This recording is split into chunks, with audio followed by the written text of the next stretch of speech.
life on the growing edge. On the growing edge.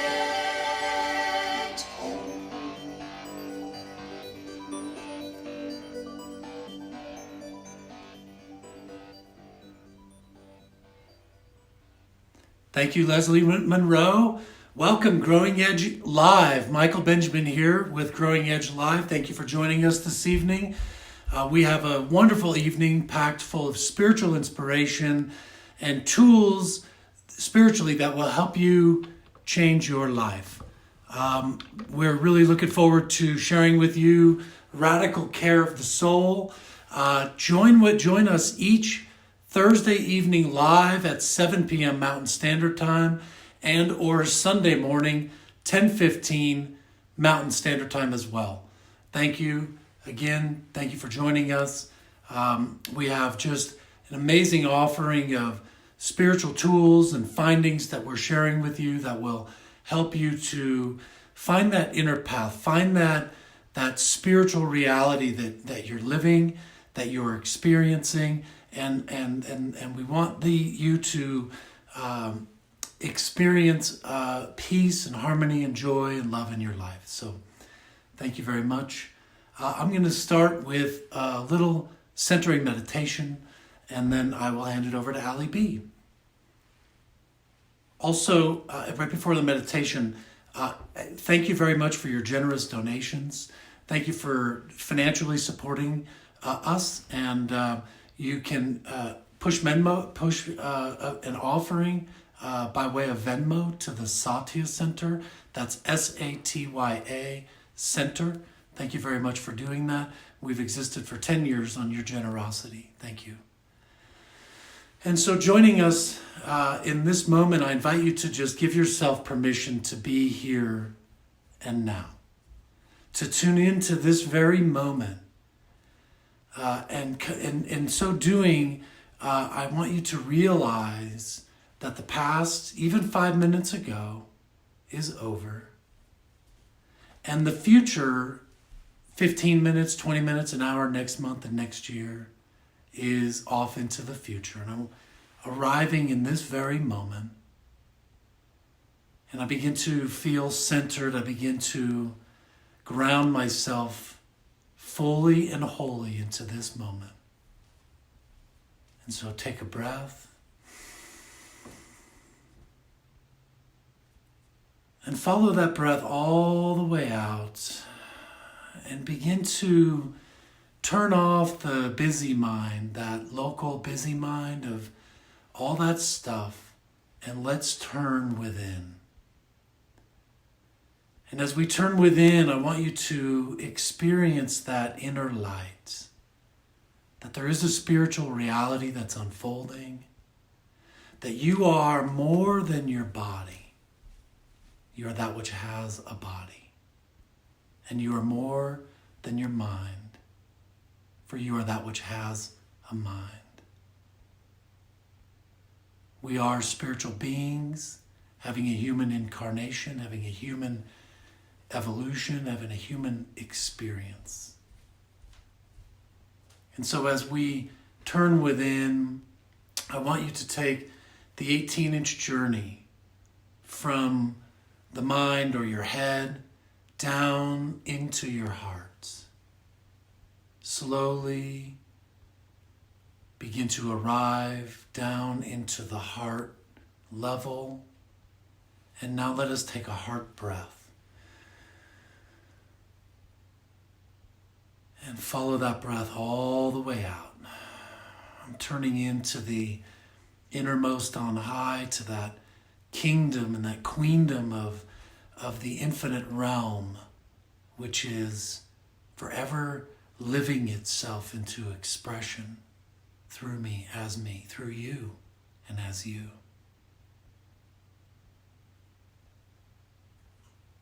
And so I just want you to feel that for a moment. Right where I am, right where you are, the divine power, the divine presence is. Right where you are, the universal infinite life force is. It's beating your heart. It's multiplying your blood cells. It's growing hair. It's doing all that without being told how. It's infinite in its reach, it's infinite in its capability, and it's infinite in all that it can do. And so I know that we are enthused to bring you spiritual tools, spiritual reality, spiritual inspiration that will, when implemented, when understood beyond doubt, will absolutely transform your life, my life. And so I give thanks for you joining us online on this virtual Thursday evening message. Find us here each Thursday evening, 7 p.m. Mountain Time. I give thanks for you joining us in our growing and expanding virtual community here at Growing Edge Live. Thank you very much. And so when you're ready to just join me back into this moment, open up your eyes, move your hands, fingers, toes, remaining consciously engaged, preparing yourself, readying yourself for a message from Allie B. That as Allie B shares about radical care of the soul, I know that you'll be inspired. I know that you are inspired. All is well. And life is good. So, Allie B, come join us.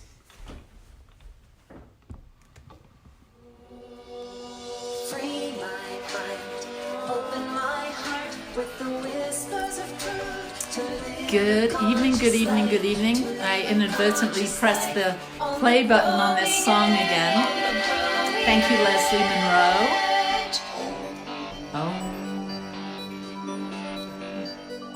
Leslie created that beautiful song for us as we create this beautiful community, this spiritual community that really is a virtual community. We have people all over the globe tuning in to watch, and I can see Leslie, I can see Yvonne, hello, and many more, too many to call out individually, but thank you for being here. Thank you for taking this time to tune in, to come together as a virtual community, to be spiritually uplifted and inspired. Here we share spiritual principles and practices that will absolutely enhance your everyday life. So these are simple spiritual principles and practices designed to support you wherever you are, whatever you're doing. And so this month, the month of February, the Heart Month, we're talking about wholeheartedness. And my talk for today is radical care of the soul. And so each one of us is precious, special, unique. Each one of us came here onto this earth plane, born into this wonderful world that we enjoy together, with a light inside us, a unique essence to us, that when we tune into that, when we discover that inner light, that spirit, that soul within us, it's natural for us to want to express it by means of love, of kindness, of compassion, creativity. And so these messages every Thursday and every Sunday are to enhance the experience of being a spiritual being, having a human experience. And so today I'm talking about radical care of the soul. Radical care of the soul. So Brene Brown says, wholehearted living begins the moment you decide to be your own best friend. The moment you decide to be your own best friend and to take care of yourself and to prioritize yourself and to know your value and your worth and to be able to clearly share that with the world in ways that delight you and inspire and uplift everyone around us. And can you imagine if we were all doing this?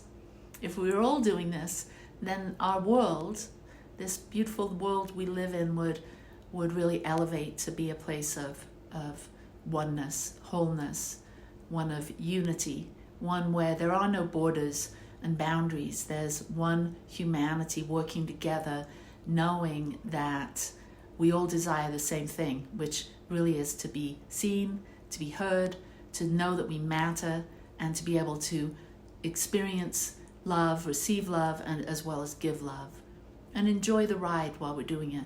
I like to call it God on a joyride. Each one of us is an individualized expression of this one light, this one life, this one infinite intelligence. Call it God, call it the universe, call it oneness, whatever you call it. We're here, each of us, in our own unique way to express that.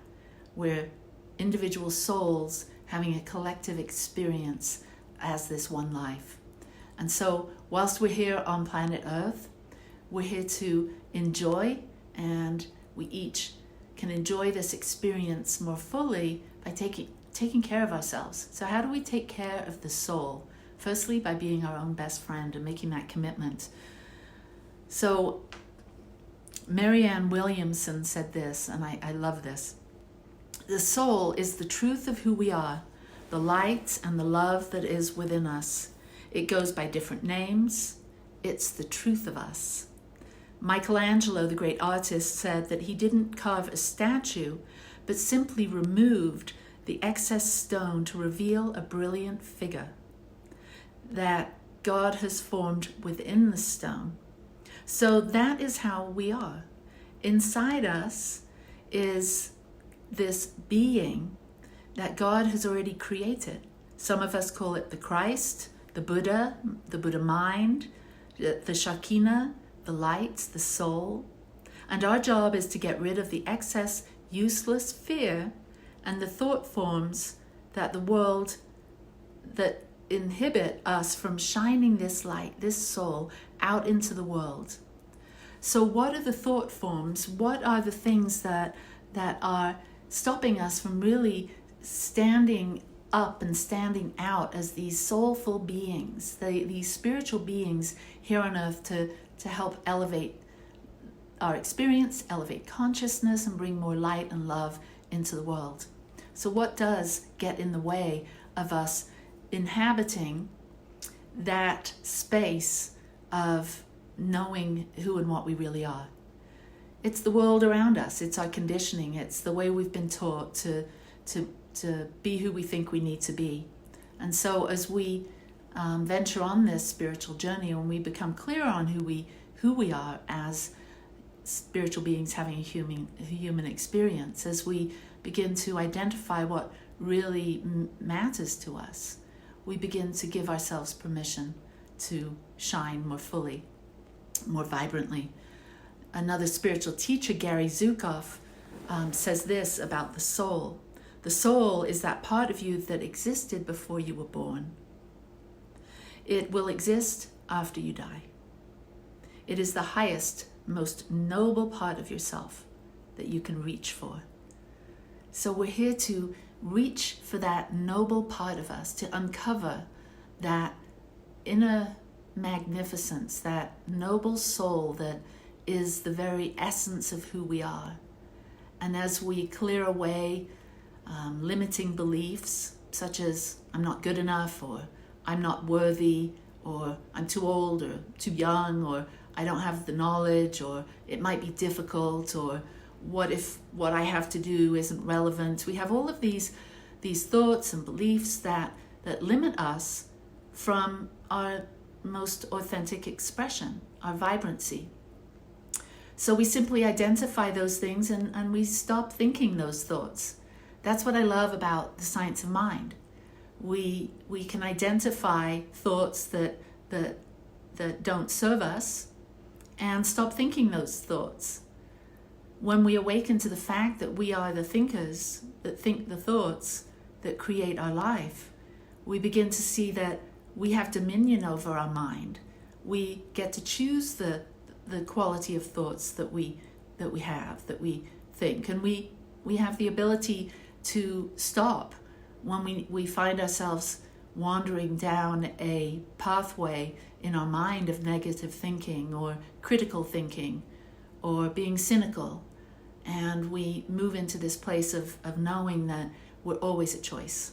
We're always at choice as to express our most highest and most appreciative thoughts and ideas. And when we do this, we affect everything around us because we are causative beings. Everything we think and say and do affects everything else because there's only one. There's only one life, one power, one presence, and we're a part of that. And as we awaken, as we become illumined to this idea of oneness and wholeness, and we begin to take on this new journey, this spiritual journey of wanting to give voice to that dimension of our being that is so sweet, so pure, so innocent, so alive and vibrant and creative. And as we start to resist the temptation to be a worrier or to be critical or to beat ourselves up, and we resist those temptations and we stay in that place of feeling that we do positively impact everyone around us, we begin to take care of our soul. And when we do that, we take care of everything else around us. And I think that really our soul doesn't really need taking care of because our soul is perfect, whole, and complete as it is. It's just recognizing the soul is actually caring for the soul. So Dr. Ernest Holmes says, the soul is on the pathway of an endless and ever-expanding experience, and that only by expansion can it evolve.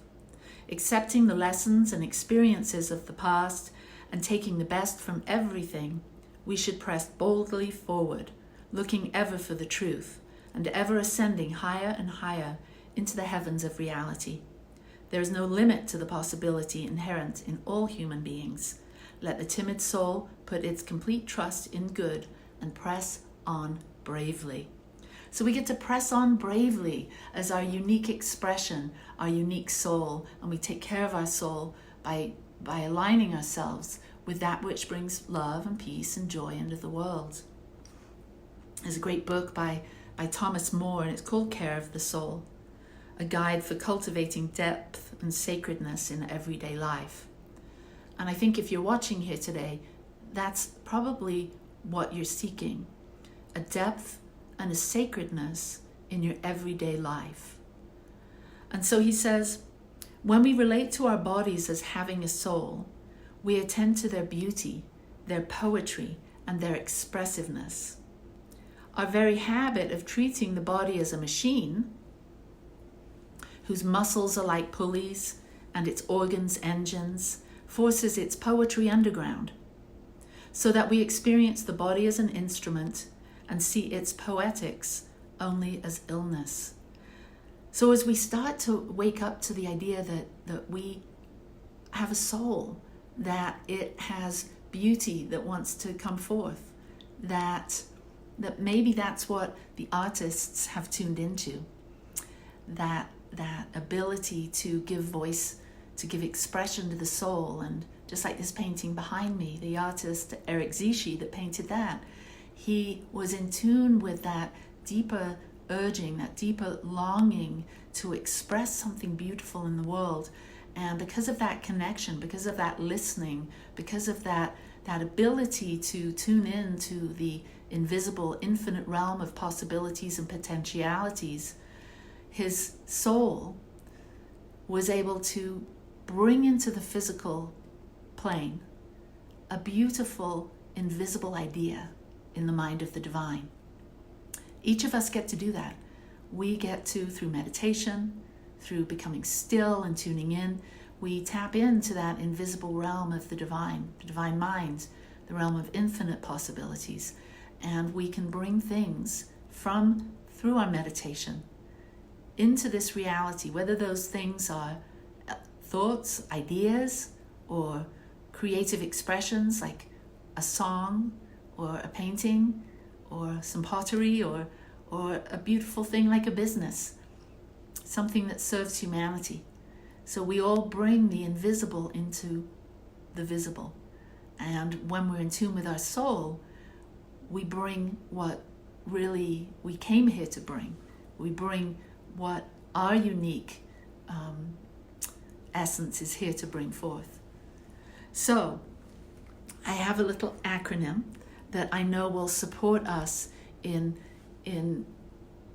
knowing how to simply stay tuned in to having that direct connection with the divine, that direct connection with the infinite wisdom within us. And so I've taken the word soul, S-O-U-L, and I've created an acronym. And that is simply occupy universal love.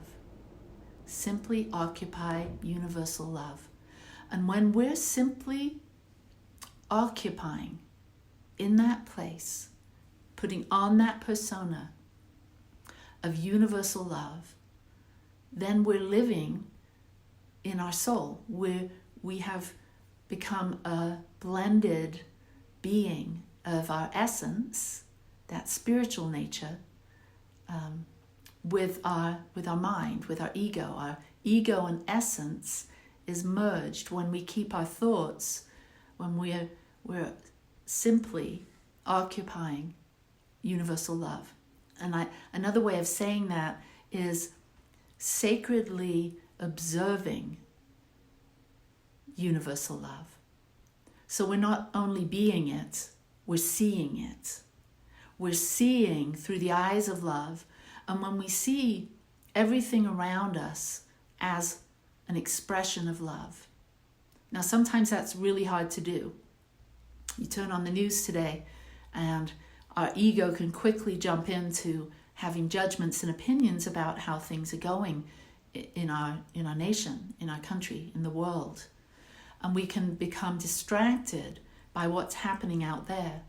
And so it can be difficult to move from seeing what's wrong in the world, thinking about what's not right, to simply being the presence of universal love. I know that there's a bit of a stretch there, and some people say, well, that's kind of putting your head in the sand. That's being in denial. We have to do something. And my suggestion is that we are doing something when we're simply occupying universal love. That doesn't mean we condone what's going on. It doesn't mean we agree with it or we would encourage that. It means that we see that everything that's happening, that everything that is occurring in this now moment is perfect, that everyone is doing the very best they can, given what they have, given what they know, given their level of understanding, given their amount of wounding or denial that might be going on within them. But everyone, at the very core of their being, each of us is a soul, is a unique expression of love. And when we can resist the temptation to criticize, judge, complain, moan, think something needs to be fixing, when we're in that sort of old, antiquated mode of that old paradigm of something's wrong and I need to fix it, and when we inhabit or occupy universal love, when we do that, then we are being a point of creation. We are being causative. We then, because we're all connected through the invisible matrix of life, this divine, mystical, magical, invisible thing that keeps us all connected. Quantum physics talks about it. We know that everything is connected, that everything else is affected by everything else. And when we know this, when we have a real sort of awakening to the profound realization that we, each of us, have a responsibility to be the presence of love. Why? Because as we simply occupy universal love, everything else is elevated. Now, we may not right away see this, but if enough of us occupy love and are resisting the temptation to be critical, judgmental, and opinionated, and if we occupy love and we then bring forth those things that we can do in the world to take a stand for what's important for ourselves, to pour our passion into bringing beauty into this world. So we occupy love and we express love by doing what we love to do. And as we do that, and as we steadily, consistently occupy a place of unconditional love or universal love, we will see there will be reactions to that. And it could come in the form of deepening friendships, of building bridges, of things going your way. You don't really know why, but you seem to be in a flow where things are clicking along. You'll notice there's something different to the quality of your life. It's subtle. So as we sacredly observe universal love, we see every other being as an expression of love or a mirror. And so when we're challenged by someone, instead of pointing fingers, we ask, how is this experience I'm having with this other individual or with this situation, how is this helping me to be a more loving, creative agent for change? Because that's what we are. We are waking up to the fact that, like Gandhi said, we get to be the change we wish to see in the world. It starts with us. It starts with us simply occupying universal love and sacredly observing universal love. There's a being and a becoming. It's being it and seeing it and being it and seeing it. And then watch. The world around you will become a more viable platform for you to bring forth whatever it is that you're here to bring forth. Because each one of us matters. Each one of us is a sacred being. Each one of us has the ability to create and affect, impact up the world around us. And we do it one thought at a time. We do it by occupying love and by observing love in all that we see. So that's my